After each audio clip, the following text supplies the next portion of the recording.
बिस्मिल्लाहिर्रहमानिर्रहीम। अस्सलाम वालेकुम व्यूवर्स, कैसे हैं आप सब। मैं उम्मीद करती हूँ कि आप सब खैरियत से होंगे। मेरी दुआ है कि आप सब और हम सब हमेशा खुश रहें, आबाद रहें, आमीन। हमने इससे पहले आपके साथ शेयर किया था ईद, चांद रात से लेकर ईद तक का व्लॉग, और उसमें जो है थोड़े से क्लिप्स रह गए थे ईद के फर्स्ट डे के, जिस दिन हमने बिरयानी बनाई थी। और बिरयानी का मसाला हमने आपके साथ शेयर करा था तैयार करने का। तो मसाले में हमने चावल वगैरह डाल के दम करने के लिए रख दिया था दम पे। और ये क्लिप कुछ आगे पीछे हो गए, तो इसमें जो है बहुत अच्छे से इसको फॉइल्स करके हमने दम के लिए रख दिया था बिरयानी को। अब इसको मिक्स कर रहे हैं ताकि सारा मसाला अच्छे से मिक्स हो जाए। और उसके बाद जो है इसको गरम गरम सर्व करेंगे। शामी कबाब फ्राई कर लिए थे, शीर खुरमा तैयार कर लिया था। आमतौर से ज़्यादातर घरों में ईद के फर्स्ट डे बिरयानी पुलाव वगैरह ही बनाया जाता है, जो रिवायती डिशेस होती हैं, और इसके साथ ही शामी कबाब और शीर वगैरह तैयार की जाती है। और क्योंकि ईद पे आमतौर से सुबह बहुत जल्दी हो जाती है, जल्दी जल्दी उठ के सारे काम हो जाते हैं, तो बहुत जल्दी से खाना भी तैयार हो जाता है। और ईद पे थकावट इतनी ज़्यादा होती है कि ज़्यादातर लोग सो के दिन गुजार रहे होते हैं, फिर रात में कहीं जाके फ़्रेश होते हैं और फिर मिलने मिलाने का सिलसिला करते हैं। तो खाना भी जल्दी से पक के तैयार हो गया था।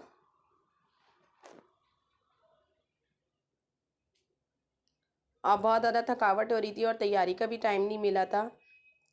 तो मैंने यही सोचा था कि पहले खाना वगैरह खा लेंगे, फिर आराम करके और उसके बाद जो है तैयारी करेंगे। ये कुछ क्लिप आगे पीछे हो गए, हमने इसको फॉइल को हटा दिया है, दम खोल दिए बिरयानी का, और उसके बाद जो मिक्स करते हुए आपको दिखाया था, तो ये अच्छे से बिरयानी को दम लग चुका है। और मिक्सिंग इसलिए ज़रूरी है ताकि सारे में सारा मसाला इवनली मिक्स हो जाए। बीफ की बहुत ही मज़ेदार सी ये तह वाली बिरयानी है, जिसकी रेसिपी हम आपके साथ शेयर कर चुके हैं।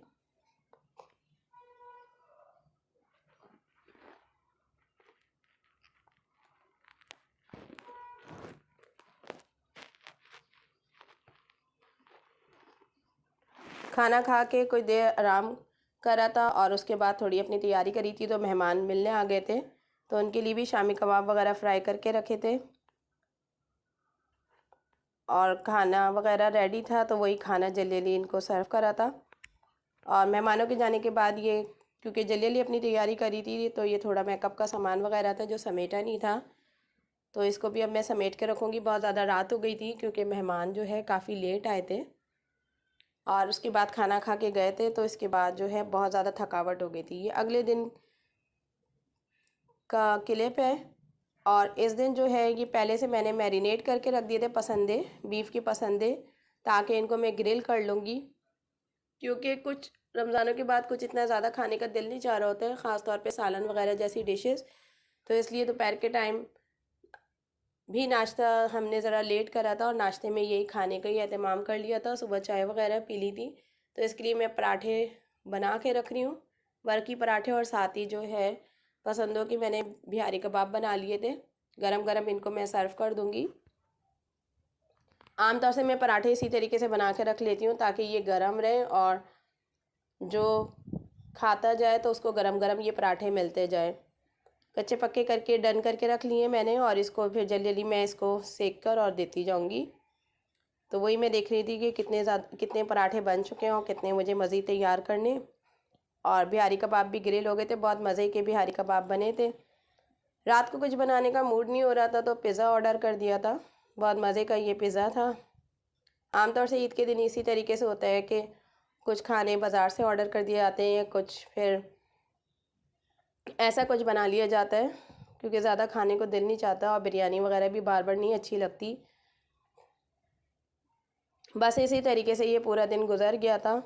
और ज़्यादातर ईद के दिनों में आराम ही किया जाता है, या फिर थोड़े बहुत मेहमान आ जाते हैं तो उनके साथ, या कहीं आना जाना हो तो पिज़्ज़ा आ गया था, और बहुत गरम गरम बहुत मज़े का पिज़्ज़ा था। तो ये हमने खा लिया था, और ज़्यादा हैवी भी नहीं खाया जाता, तो एक एक पीस ही बहुत काफ़ी था, बहुत ज़्यादा ये हैवी था। अच्छा, ये थर्ड डे की वीडियो है। इस दिन जो है हमने सुबह ज़रा जल्दी उठ गए थे, तो ये थोड़ा सा क्लिप शूट कर लिया था। बहुत खूबसूरत सुबह का मंज़र हो रहा था।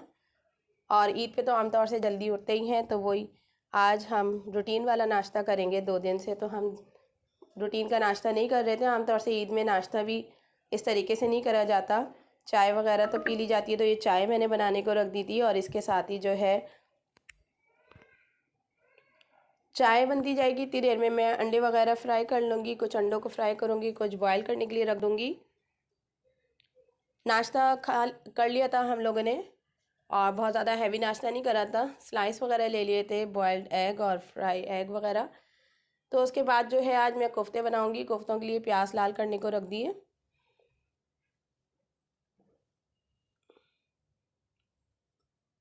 और कीमा आया रखा था तो कीमे को मैंने सारे मसाले वगैरह डाल के और कोफ्ते का जो कीमा है वो मैं चॉप कर लूँगी और इसके साथ ही जो है मसाला भुनता जा रहा है। तो आज मैंने जो है पैकेट मसाले के कोफ्ते बनाए, पैकेट इसमें शामिल कर दिया। बाकी थोड़ी मसालों की क्वांटिटी कम लग रही थी क्योंकि स्पाइसेस वगैरह थोड़े कम होते हैं, तो वो मैं शामिल कर रही हूँ कीमे की क्वांटिटी के हिसाब से। इसमें भूनना बहुत होता है और ईद के तीसरे दिन से ही लाइट जाने का भी सिलसिला शुरू हो गया था, तो मुझे जल्दी जल्दी कीमा भी चॉप करना था क्योंकि कोफ्ते जो है फ्रीज़ करे हुए ख़त्म हो गए थे। तो मैं दोबारा से बिल्कुल ताज़े कोफ्ते बना रही हूँ।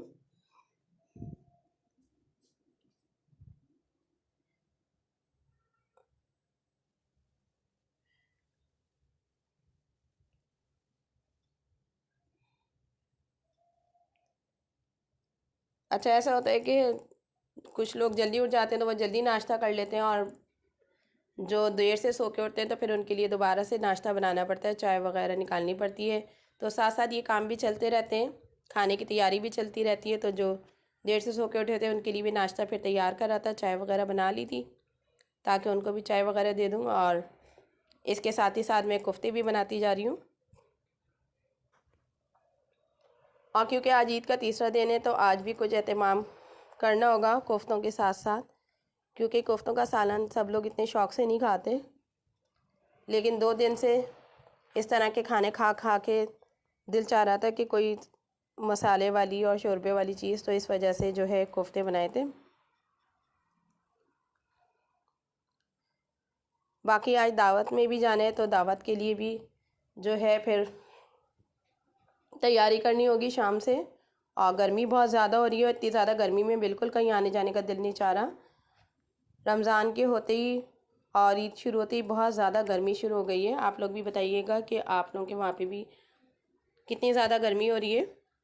और गर्मी में आमतौर से बहुत ज़्यादा हैवी खाने भी खाने का दिल नहीं चाहता। तो ये जितनी देर में मसाला भुनता जा रहा है मैंने कोफ्ते चॉप करके रख लिए, इनके बॉल्स बना लिए और जैसे ही मसाला फ्राई होगा तो उसमें मैं शामिल कर दूँगी। अच्छा, ये कल के दही बड़े थे तो इसको भी मैंने सोचा क्योंकि दही बड़े भी ज़्यादा अरसे तक नहीं रख सकते, तो जो बाकी के रह गए उनको भी मैं सर्व कर दूँ।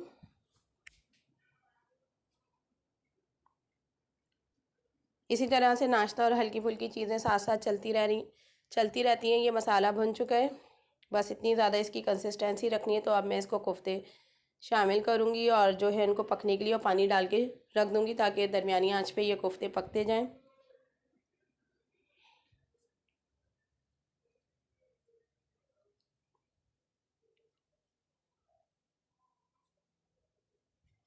साथ ही हल्के फुल्के से जो है चपाती इनके लिए बना लूँगी क्योंकि कोफ्ते का सालन चपाती के साथ अच्छा लगता है।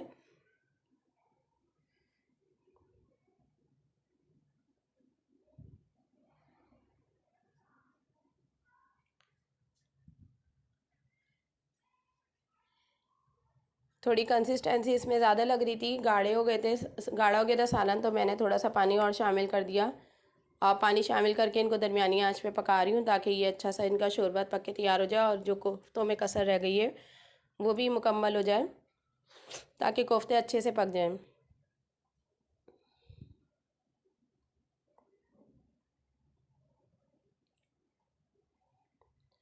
इसी के साथ मैंने दूसरी तरफ यखनी बनने के लिए रख दी है क्योंकि यखनी पुलाव भी मैं तैयार करूँगी थोड़ा सा। आज ईद का तीसरा दिन है तो इस वजह से, और अंडे बॉयल कर लिए थे तो वो भी शामिल कर रही हूँ।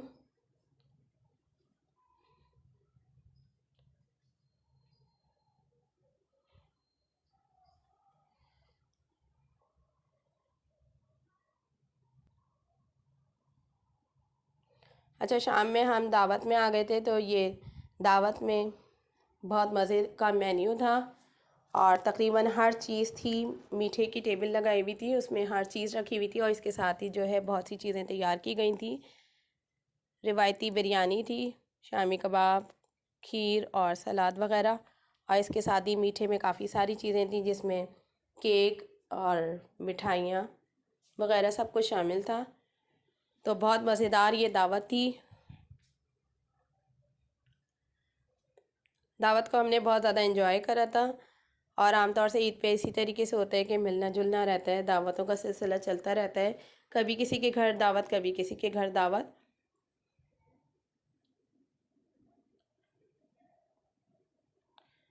तो इस तरीके से माशाल्लाह से शुक्र अल्हम्दुलिल्लाह ईद के 3 दिन मुकम्मल हो गए थे, बहुत अच्छे गुजरे थे और उम्मीद है कि आप सबके भी ये तीनों दिन बहुत अच्छे गुजरे होंगे। वापसी में हमने बेकरी की तरफ से कुछ चीज़ें लेनी थी, तो वो ख़रीदते हुए हम घर की तरफ जा रहे हैं। सुबह के नाश्ते के लिए थोड़ी बहुत चीज़ें ली थी और डोनट्स वगैरह ले लिए थे। तो इसी के साथ इजाज़त दें। अगर ये व्लॉग पसंद आए तो हमें शेयर करके ज़रूर बताइएगा, कमेंट्स करके ज़रूर बताइएगा। हमारे चैनल को लाइक शेयर और सब्सक्राइब करना मत भूलिएगा। बेल आइकन को दबा दें।